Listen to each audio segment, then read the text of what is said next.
firman Tuhan pada pagi hari yang indah ini, yaitu dengan topik mengikut Tuhan dengan sungguh-sungguh. Dan ini memang satu keharusan bagi setiap anak-anak Tuhan. Tidak ada dalam firman Tuhan yang mengizinkan kita mengikut Tuhan dengan separuh hati. Jadi memang seharusnya kita harus mengikut Tuhan dengan sungguh-sungguh, dengan segenap hati, dengan segenap jiwa, dengan kekuatanku, ku sembah Kau Tuhan, ku ikut Kau Tuhan. Saudara, kalau kita mau mengikut Tuhan dengan sungguh-sungguh, kita harus mematuhi seluruh firman Tuhan. Kita tidak bisa mengambil sebahagian saja. Apa yang kita suka kita ambil, kita terima. Apa yang kita senangi kita terima, kita pakai. Tetapi apa yang tidak kita senangi kita tinggalkan. Firman Tuhan adalah makanan rohani bagi kita.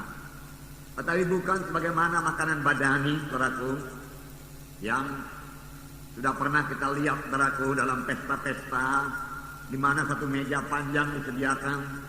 Dan di atas meja panjang itu disediakan banyak makanan. Lalu kita pun datang dan memeriksa semua makanan itu.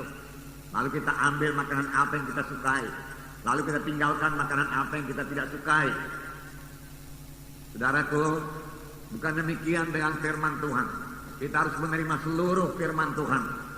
Apakah itu merupakan teguran kepada kita, larangan kepada kita, perintah kepada kita, kita terima semua. Dan kita laksanakan dengan baik firman Tuhan tersebut, saudaraku. Saudara yang kekasih dalam nama Yesus, barulah kita boleh menerima janji-janji Tuhan.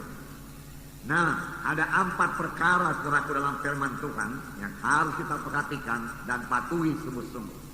4 perkara. Yang pertama, saudaraku, yaitu janji-janji Tuhan, janji-janji Allah. Alkitab berisi banyak janji-janji Tuhan. Kalau Coyonggi berkata sekitar 33.000 janji Tuhan. Ada hamba Tuhan yang lain berkata hanya 7.000 atau 9.000 janji-janji Tuhan. Puji Tuhan, walau 7.000, walau 9.000 itu cukup banyak. Apalagi kalau 33.000, itu membuat saya bersuka cita. Dan saudara bersuka cita tentunya dengan janji-janji Tuhan yang begini banyak. Puji Tuhan, buat kita bersuka cita. Tetapi firman Tuhan bukan hanya berisi janji-janji Tuhan saja. Firman Tuhan juga berisi perintah-perintah Tuhan yang harus kita laksanakan, harus kita patuhi. Perintah-perintah Tuhan. Kalau firman Tuhan berkata lakukan ini, kita harus melakukannya. Berbuat begini, kita harus berbuat. Karena itu perintah Tuhan. Kemudian ada lagi larangan-larangan Tuhan. Jadi saya dilarang menyembah berhala. Ya, itu harus kita patuhi. Ya. Dilarang mencuri, harus kita patuhi. Sebab firman Tuhan berkata, jangan kamu mencuri, jangan menyembah berhala. Dan banyak larangan-larangan yang harus kita patuhi. Yang keempat, saudaraku, yaitu peringatan-peringatan Allah. Peringatan-peringatan Allah juga perlu kita perhatikan dan kita patuhi. Karena kalau kita tidak perhatikan larangan-larangan Tuhan dan kita melanggar larangan Tuhan, maka bayarannya sangat mahal, saudaraku. Nah, mari kita perhatikan yang pertama sekali, saudaraku, yaitu janji Allah. Janji Allah, begitu banyak janji Tuhan. Saya katakan tadi, saudaraku, ada yang mengatakan 33.000, ada yang mengatakan 9.000, ada yang mengatakan 7.000 janji-janji Tuhan. Haleluya. Saya memang belum pernah menghitungnya. Kalau saudara sudah menghitungnya, saudara mengetahuinya, saudara. Tetapi saya yakin janji-janji Tuhan ini begitu indah bagi anak-anaknya. Dan janji Tuhan ini membuat kita bersuka cita. Dan kalau Tuhan yang berjanji, Tuhan mau menggenapinya. Tuhan tidak berjanji kosong. Dia tidak sebagaimana manusia pada umumnya. Banyak manusia berjanji tapi tidak menepati janjinya. Tetapi kalau Tuhan berjanji, dia pasti menepati janjinya. Walaupun janjinya itu kadang-kadang begitu besar menurut pikiran kita, begitu hebat, begitu luar biasa. Tapi kalau Tuhan sudah menjanjikannya, Tuhan menggenapinya. Dan tidak ada yang mustahil bagi Tuhan, saudara. Yang perlu kita perhatikan, supaya doa kita dijawab Tuhan, saudara. Cuma masih banyak doa yang belum dijawab Tuhan. Padahal saudaraku yang berdoa itu berkata, apa yang saya doakan ini adalah janji Tuhan. Tetapi mengapa belum genap dalam hidup kita? Ada saya dengar anak-anak Tuhan yang berdoa dengan begitu baik, begitu lancar. Dan dia mengutip banyak firman Tuhan, tetapi tidak jaya dalam hidupnya. Di manakah kesalahannya ini? Apakah yang perlu kita perhatikan? Yang pertama sekali, saudaraku, kita perlu memperhatikan kepada siapakah janji Tuhan itu diberikan. Apakah kita termasuk di dalamnya apa tidak? Kalau kita tidak termasuk dalam janji Tuhan tersebut, maka janji itu tidak akan bisa kita minta. Kita minta pun tidak akan genap. Misalnya saya berkata kepada saudara, siapa di antara saudara yang berumur 50 tahun ke atas, saya mau memberikan sebuah Alkitab kepada saudara. Tidak semua saudara akan menerima Alkitab. Mengapa? Karena tidak semua saudara berumur 50 tahun ke atas. Siapakah yang dapat menerima Alkitab tersebut? Hanya yang berumur 50 tahun ke atas. Jadi terbatas. Demikian perjanjian yang diberikan Tuhan. Dalam keempat Injil kita melihat, saudaraku, bahwasanya kalau Tuhan berjanji, Tuhan tujukan kepada siapa janji itu. Dan biarlah saya katakan kepada saudara, kebanyakan janji Tuhan ditujukan Tuhan kepada murid-muridnya. Pada murid-muridnya. Ada yang berkata, saudaraku, dan dia menghitung, saudaraku, ayat-ayat yang diucapkan Tuhan Yesus. Saudara, ayat-ayat yang diucapkan Tuhan kepada murid-muridnya berjumlah 900 ayat lebih. Dan ayat-ayat yang diucapkan Tuhan kepada orang lain pada umumnya, misalnya orang Farisi, Saduki, saudaraku, dan yang lain-lain, kurang daripada 900 ayat. Jadi Tuhan Yesus lebih banyak bicara kepada murid-muridnya daripada kepada orang luar. Ini juga satu pelajaran kepada kita. Kalau saudara pemimpin SKS, wakil sektor atau wilayah, nah saudara mau memberikan saudaraku anggota saudara, maka saudara perlu banyak bicara dengan dia. Sama sebagaimana Yesus banyak bersama-sama dengan murid-muridnya dan banyak mengajar murid-muridnya. Bahkan Tuhan Yesus lebih banyak bicara kepada murid-muridnya daripada kepada orang luar. Tidak heran semua murid-muridnya jadi berhasil berarti menyampaikan maksud Tuhan dalam hidupnya. Demikian juga kita. Kalau kita mau memuridkan orang lain, kita harus, saudaraku, memberi banyak waktu kita, saudaraku, kepada murid kita tersebut, saudaraku. Dan banyak berbicara kepada mereka, saudaraku. Nah, ini adalah sistem magang, saudaraku, yang sudah kita pelajari. Haleluya, saudaraku. Nah, saudaraku yang kasih dalam nama Yesus, kepada siapakah janji Tuhan tersebut? Perlu kita perhatikan. Kalau memang kepada saudara, maka janji Tuhan itu akan genap bagi saudara. Saya katakan tadi Tuhan Yesus banyak bicara kepada murid-muridnya. Siapakah murid Yesus? Cara berkata, Tuhan Yesus memilih 12 murid. Betul. Tetapi sampai sekarang ini masih banyak murid-murid Tuhan Yesus. Apakah kita semua murid? Seharusnya kita semua menjadi murid. Karena perintah Tuhan berkata, kabarkan Injil, jadikanlah sekalian bangsa muridku. Tujuannya yaitu menjadi murid. Tujuannya bukan sekedar selamat saja. Tujuannya bukan sekedar keberkatan saja. Tujuannya bukan sekedar sembuh saja. Tujuannya bukan sekedar jadi orang Kristen saja. Tetapi tujuannya, saudaraku, yaitu menjadi murid. Menjadi murid. Haleluya. Bagaimana kamu menjadi murid? Matius 16 ayat 24. Saya membacakan pada saudara. Matius 16 ayat 24. Ada dua perkara yang perlu kita perhatikan kalau kita mau menjadi murid. Lalu Yesus berkata kepada murid-muridnya, setiap orang yang mau mengikut aku, ia harus menyangkal dirinya, memikul salibnya, dan mengikut aku.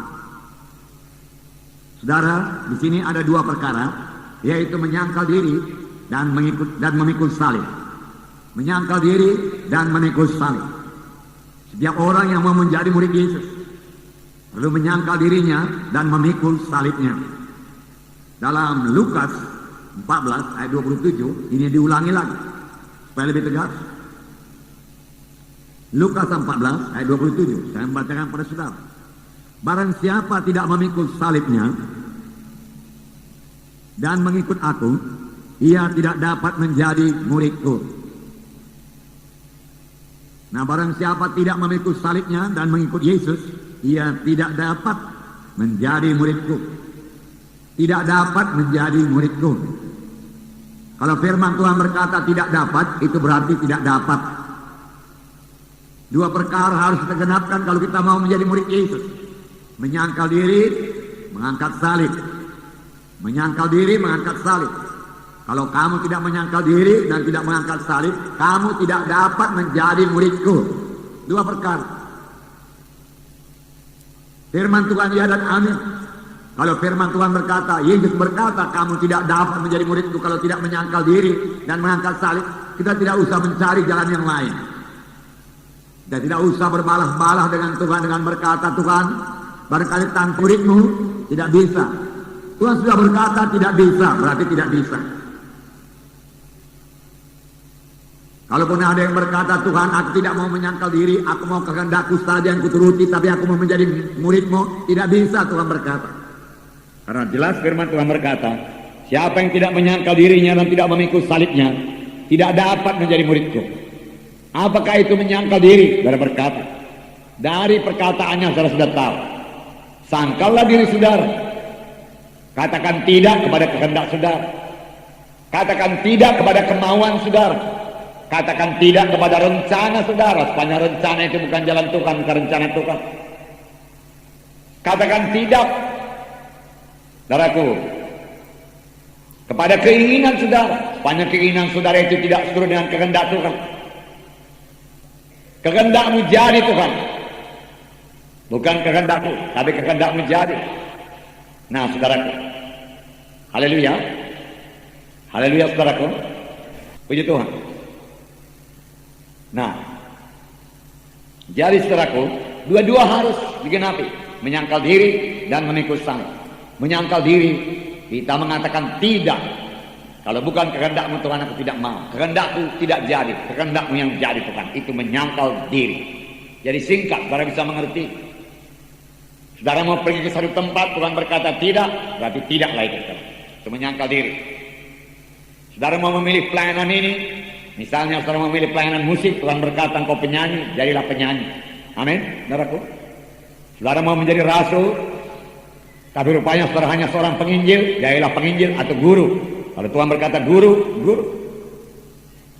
Bukan kehendak kita. Boleh jadi Tuhan berkata kepada saudara, saudara jadi sponsor kerajaan Tuhan, jadilah sponsor. Jangan jadi hamba Tuhan, walaupun saudara kepingin jadi hamba Tuhan.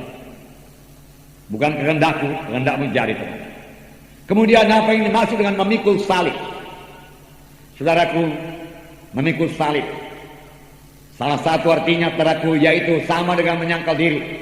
Yaitu kehendak kita dengan kehilangan, ya, berlawanan, dan kita menyerahkan diri kita untuk mati saudaraku supaya kehendak Tuhan jadi.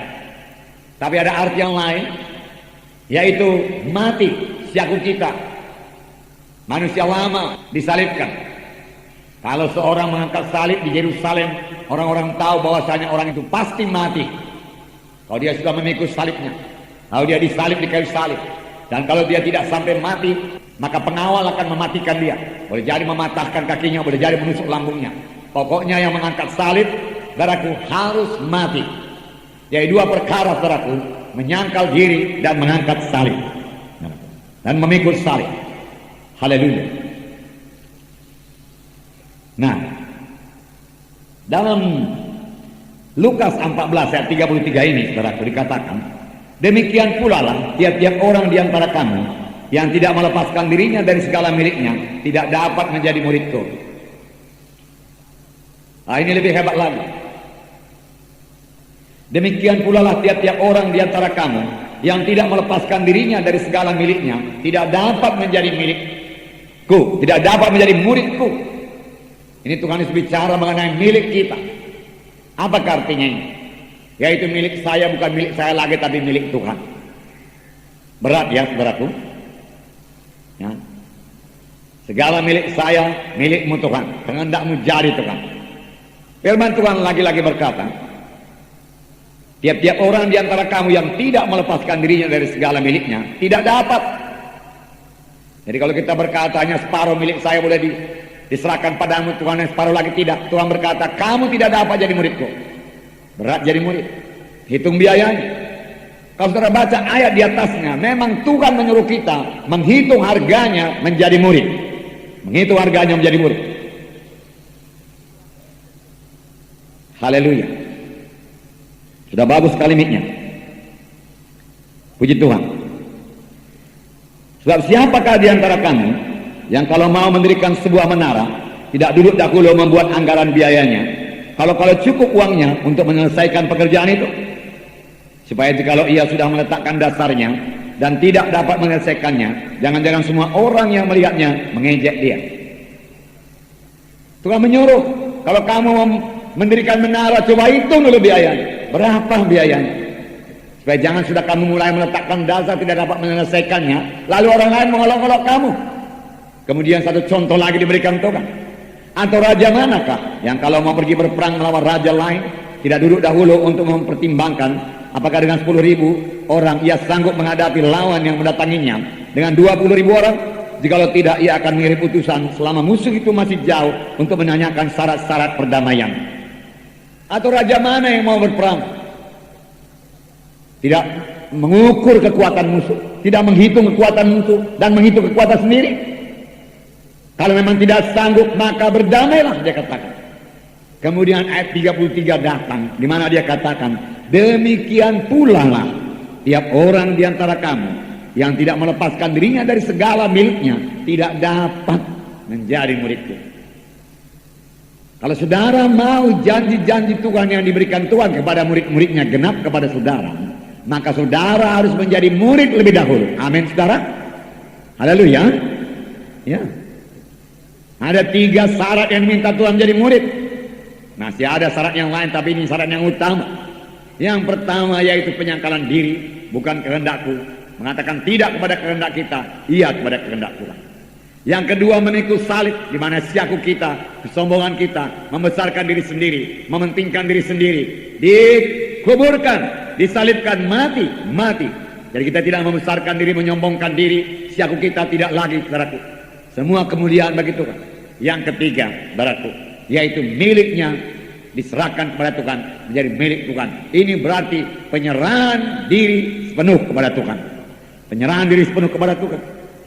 Saudara masih ingat cerita beberapa minggu yang lalu mengenai seorang yang bertemu dengan satu mutiara yang mahal. Lalu saudaraku, dia mau membeli mutiara itu, dan penjual mutiara berkata, mutiara ini harganya mahal sekali. Tetapi yang membeli berkata, mahal pun aku mau membelinya. Berapa? Penjual mutiara berkata, berapa uangmu ada di bank? Dia bilang 10 juta. 10 juta kau serahkan semua. Ya, kalau begitu nggak ada lagi depositoku, tinggallah uangku 500.000 di kantong. Oh, ada uangmu di kantong? Ada. Berapa? 500.000. Itu juga mesti bayar. Mesti bayar. Dia katakan, wah nanti aku pulang ke rumah, nggak ada lagi kebawa uang. Oh, ada rumahmu? Ya ada. Rumah saya. Oh, rumah juga mesti berikan. Kalau mau mutiara ini, rumahmu juga membayar. Wah, kalau begitu di mana kami tinggal? Nanti kami tinggal di mobil. Oh, dia berkata, oh ada mobilmu juga? Ada. Kalau gitu mobil juga serahkan untuk Tuhan. Serahkan kalau mau beli mutiara. Wah, kalau begitu kami tidur di tenda saja nanti. Oh, tendamu ada? Ada tenda. Nah, kalau begitu tenda juga mesti. Kalau kamu mau mutiara ini, tenda pun diserahkan. Wah, anak istri saya pasti kedinginan. Oh, kamu punya anak dan istri? Iya, saya punya anak dan istri. Anak dan istri juga mesti serahkan kalau mau beli mutiara ini. Wah, tinggallah saya sendiri. Oh, dirimu sendiri juga mesti diserahkan kalau kamu mau mutiara ini. Demikianlah halnya kerajaan sorga. Serahkan semua. Tapi apakah kata yang penjual mutiara itu? Nah, sekarang mutiara kuberikan padamu ini, dan segala mobilmu, uangmu, rumahmu kukembalikan padamu. Anakmu, istrimu, kukembalikan semua padamu. Tapi ingat, itu bukan milikmu, itu milikku. Kapan aku perlu, engkau harus serahkan. Kau hanya mengatur saja lagi milikku ini. Saudaraku, sebagai anak-anak Tuhan, kita mengatur berkat yang diberikan Tuhan kepada kita. Kita hanya pengaturnya saja. Amin, saudaraku. Wah, saudaraku, haleluya. Berat, saudaraku? Berat. Kita menghitung biayanya. Bisakah kita jadi murid apa enggak? Menjual segalanya, saudaraku, menyerahkan semuanya. Tapi tahukah saudara, kemudian Tuhan mulai, ya, kalau kita sudah berkata, Tuhan kuserahkan semua padamu, Tuhan akan mentes. Beri, Tuhan berkata, untuk pembangunan. Beri untuk penginjilan. Berapa Tuhan? Sekian. Oke, saya beri Tuhan. Kemudian Tuhan berkata lagi, bagaimana persepuluhan? Beres? Beres Tuhan. Oke. Apa yang terjadi? Tuhan akan mengembalikan pada saudara berganda-ganda. Tapi Tuhan tetap berkata, itu bukan milikmu, itu milikku. Kau hanya mengaturnya saja dengan baik. Kau boleh pakai menurut keperluanmu yang patut. Tuhan pemurah. Amin, saudara. Ya. Jadi segala sesuatu yang dikembalikan Tuhan kepada kita, saudara, karena siapa yang menabur pasti menuai, lebih banyak ditabur, lebih banyak dituai, Tuhan kembalikan kepada kita. Itu bukan milik kita, tapi milik Tuhan. Kapan Tuhan perlu, kita berikan kepada Tuhan. Amin. Haleluya. Nah, sekarang saudara mulai bersuka cita. Amin. Ya. Oleh sebab itu saudara, kalau kita memberi, beri dengan sukacita. Jangan dengan duka, jangan dengan paksa. Beri dengan tertawa, beri dengan senyum, beri dengan iman. Jangan berat-berat hati. Beri persepuluhan. Suatu kali saudaraku dalam buku Maleakhi, Tuhan melihat persepuluhan orang Israel. Setelah beberapa tahun saudaraku dia jumlahkan. Dan Tuhan melihat jumlah persepuluhan. Maleakhi 3 berkata, dia katakan, bangsaku menipu aku. Mengapa? Karena kurang jumlahnya. Ya, menipu. Saya percaya saudara tidak akan menipu orang lain di luar. Misalnya ada saudara mau jual tanah umpamanya, saudara tidak akan menipu mereka. Tetapi mengapa menipu Tuhan? Dalam hal apa kami tipu engkau Tuhan? Dalam hal persepuluhan dan persembahan-persembahan yang lain. Dan Tuhan berkata, kamu kena kutuk. Mengapa? Karena kamu menipu aku. Saudara, dalam ayat yang lain dikatakan kamu merampok aku. Berani betul kita merampok Tuhan. Kalau saya disuruh merampok orang di jalan sana, saya nggak mau. Apalagi merampok Tuhan, saya nggak mau lah tentunya. Ngeri itu, saudara. Hasilnya kutuk, saudara. Sampaikan kepada saudara, kalau kamu memberi makan diberikan kembali kepadamu, akan datang kembali kepadamu satu takaran yang digoncang, yang melembab keluar, yang melimpah, diberikan orang kepada ribaanmu. Kamu memberikan persepuluhan, firman Tuhan berkata, lalu tingkap-tingkap di langit. Tingkap di langit tidak seorang bisa menutup dan mencurahkan padamu berkat yang berkelimpahan sampai kamu tidak sanggup, saudaraku. Dia katakan menaruhnya, menyimpannya banyak. Kalau saudara beli barang 50.000, uang saudara pas 50.000, pas-pasan bisa beli. Tetapi Tuhan tidak mau demikian. Tuhan mau berkelimpahan. Saudara mau beli barang pada keluarganya 50.000, Tuhan memberikan 75.000 uang saudara. Itu namanya berkelimpahan. Selamanya berkelimpahan. Dalam segala sesuatu kamu berkelimpahan, Tuhan berkata. Amin. Haleluya. Lihat Tuhan kita berkelimpahan. Nah, jadi segala yang ditinggalkan Tuhan bukan milik kita, tapi milik Tuhan. Milik Tuhan. Nah, inilah dia saudaraku, jadi murid. Jadi tiap-tiap orang di antara kamu yang tidak melepaskan segala miliknya tidak dapat menjadi milik. Saudara, jadilah pengurus keuangan Tuhan saja. Itu jauh lebih baik. Nah, saudara tidak akan terbeban, tidak akan khawatir. Saya betul-betul tidak khawatir, saudara. Tuhan berkata beri, saya beri. Penginjilan, beri. Nah, pembangunan Tuhan berkata beri. Berapa Tuhan sekian, beri. Saudara, saya tidak sangkut dengan apapun juga. Saya hanya mau mematuhi Tuhan. Bahkan saya kadang-kadang tidak melihat jumlahnya. Berapa kata Tuhan begitu? Sama saja. Saudara, 1 juta kata Tuhan, 10 juta kata Tuhan, sama saja. Saudara, yang perlu patuh, amin saudara. Patuh. Lalu saya tidak perlu khawatir. Orang berkata karena ekonomi begini begitu, saudara, karena keuangan begini begitu, inflasi segala macam, nggak persoalan sama saya itu. Saudara. Kerajaan sorga tidak pernah digoncang. Tidak pernah bisa digoncang orang. Manusia ini tidak bisa. Nah, saudara, karena saya hanya mengatur uang Tuhan saja. Bukan uang saya, uang Tuhan. Amin, saudara. Namun Tuhan baik, saudara. Tuhan juga izinkan, saudaraku, untuk memberi kebutuhan kita. Karena Tuhan berkata dia akan memenuhi segala kebutuhan kita. Nah, segala kelimpahannya dari sorga. Haleluya. Nah, janji Tuhan apa? Mari kita lihat. Satu janji Tuhan saja. Yohanes 14 ayat 13 dan 14. Saya bacakan pada saudara. Kalau kita sudah jadi murid, ini janji Tuhan kepada muridnya. Dan apa juga yang kamu minta dalam namaku, aku akan melakukannya, supaya Bapa dipermuliakan dalam anak. Jikalau kamu meminta sesuatu kepadaku dalam namaku, aku akan melakukannya. Apa juga yang kamu minta dalam namaku, aku melakukannya. Apapun yang kamu minta kepadaku dalam namaku, aku melakukannya. Kalau Tuhan melakukannya, Tuhan pasti sanggup. Apapun juga. Saudara mau kesembuhan, Tuhan. Saudara minta dari Tuhan, Tuhan melakukannya. Saudara mau kebutuhan padaku, Tuhan mau melakukannya bagi saudara. Mengapa banyak janji Tuhan ini belum genap? Mengapa Tuhan tidak melakukannya? Cek pengikutan saudara. Betul-betulkah saudara menyangkal diri? Betul-betulkah saudara memikul salib? Betul-betulkah saudara mengatakan milikku ini milikmu Tuhan? Atau kita belum mengikut Tuhan dengan sungguh-sungguh? Itu sebabnya firman Tuhan pada hari dengan topik mengikut Tuhan dengan sungguh-sungguh. Atau soal kebaktian saja kita masih sangkut-sangkut. Roh Tuhan sudah berkata sepanjang minggu, hari Minggu kebaktian, mari kamu bersaksi bawa jiwa-jiwa. Bukannya kita tidak membawa jiwa-jiwa saja, malah kebaktian pun saudaraku masih gagal, saudaraku. Bagaimana saudaraku janji Tuhan genap, saudaraku? Ada yang minta kesembuhan saja, saudaraku, tetapi dia tidak memperhatikan bagaimana dia mengikut Tuhan. Bagaimana dia harus meninggalkan dosa, dia tidak perhatikan itu. Saudara, kerap kali dia gagal menerima kesembuhan.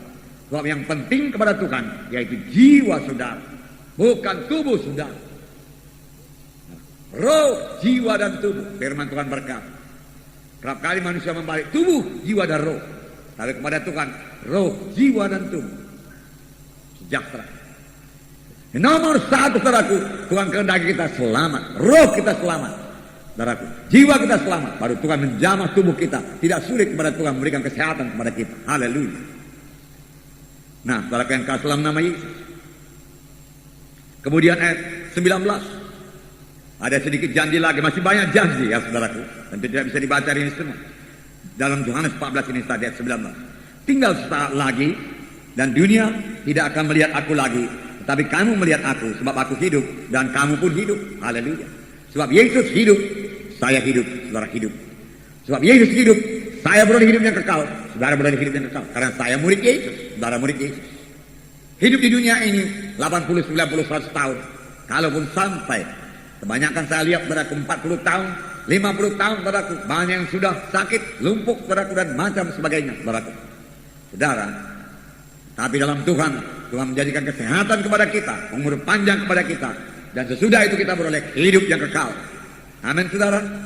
Nah, seberapa? Bisakah harta memberikan itu kepada saudara? Boleh jadi harta bisa memberikan saudaraku umur dipanjang-panjangkan dengan teknik kedokteran yang tinggi pada sekarang ini saudaraku. Tetapi hidup yang kekal tidak dapat dibeli dengan uang saudara. Ayat 27. Damai sejahtera ku tinggalkan bagimu, damai sejahtera ku kuberikan kepadamu. Dan apa yang kuberikan tidak seperti yang diberikan oleh dunia kepadamu. Janganlah gelisah dan gentar hatimu. Damai sejahtera ku kuberikan padamu, bukan seperti damai yang diberikan dunia ini. Betapa banyak orang dunia ini mencari damai sejahtera, damai dalam rumah tangga, tetapi tidak dapat damai dalam rumah tangga. Saudaraku, akarnya yaitu mementingkan diri sendiri juga. Belum memikul salib dan belum disalibkan, saudaraku. Maka damai rumah tangga susah didapat. Suami saudaraku tidak mau mengaku dosa. Istri juga tidak mau mengaku dosa kalau salah. Kalau istri tidak memperlakukan suami dengan baik, harus dia minta ampun sama suaminya dan bertobat. Kalau suami, bapak-bapak tidak memperlakukan istrinya dengan baik, dia harus berani minta maaf dan berubah. Amin saudara. Dengan demikian dia sendiri dibentuk, dengan demikian rumah tangga damai dan sejahtera. Haleluya. Tuhan mau memberikan damai dan sejahtera. Banyak kaum bapak saudaraku tidak mau mengaku dosa, terlalu tinggi, terlalu hebat rasanya dia. Lalu rumah tangga saudaraku diliputi ketegangan saudaraku. Dia beroleh damai yang sungguh-sungguh. Pantas juga saudaraku kita ini kaum bapak, bahkan kita seharusnya lebih dahulu minta maaf pada istri kita. Kapan kita sudah memperlakukan istri kita dengan tidak baik. Haleluya saudara, kaum bapak. Haleluya. Amin. Haleluya. Nah, saudara yang kasih dalam nama Yesus. Puji Tuhan saudara. Nah, ini mengenai janji Tuhan. Satu janji itu apa saja yang kamu minta, berikan padamu, kulakukan padamu. Sudah lebih daripada cukup. Apa saja. Saudara mau kesembuhan, saudara mau keberhasilan, saudaraku. Ya, saudara mau jodoh, saudaraku. Apa saja Tuhan sanggup melakukannya. Tapi jadilah murid lebih dahulu, menyangkal diri, memikul salib, menyerahkan semuanya bagi Tuhan. Amin. Haleluya. Yang kedua, perintah-perintah Tuhan. Perintah-perintah Tuhan juga harus kita patuhi. Bahkan inilah tandanya saudaraku, kita ini mengenal Yesus. Kalau kita mematuhi perintah-perintahnya, harus mematuhi perintah-perintahnya. Dalam 1 Yohanes 2 ayat 3 dan 4. 1 Yohanes pasal 2 ayat 3 dan 4. Dan inilah tandanya bahwa kita mengenal Allah, yaitu jikalau kita menuruti perintah-perintahnya. Barang siapa berkata aku mengenal dia, tetapi ia tidak menuruti perintahnya, ia adalah seorang pendusta dan di dalamnya tidak ada kebenaran.